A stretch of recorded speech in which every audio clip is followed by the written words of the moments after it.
কোরআন খতম হয়েছে এই মসজিদ প্রাঙ্গণে, পবিত্র জায়গায়। এই পবিত্র রাজধানীর মিরপুর দুয়ারিপাড়া রূপনগর শাহী জামে মসজিদ মাদ্রাসা মদিনাতুল উলুম ও এতিমখানায় খালেদা জিয়ার সুস্থতা কামনায় দোয়া।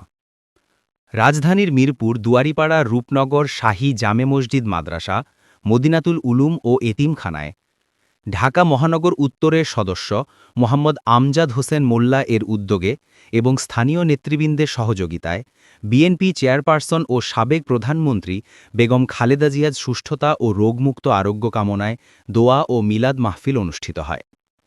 অনুষ্ঠানে বক্তারা দেশনেত্রী বেগম খালেদা জিয়ার দ্রুত আরোগ্য কামনা করেন এবং দেশবাসীর কাছে তার জন্য দোয়া চেয়ে বক্তব্য রাখেন।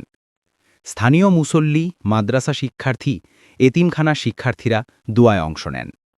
দোয়া শেষে মিলাদ এবং তবারক বিতরণ করা হয়। সাথে নিয়ে আলেম ওলামা হাফেজে কোরআনদেরকে সাথে নিয়ে আমরা হাত তুলব।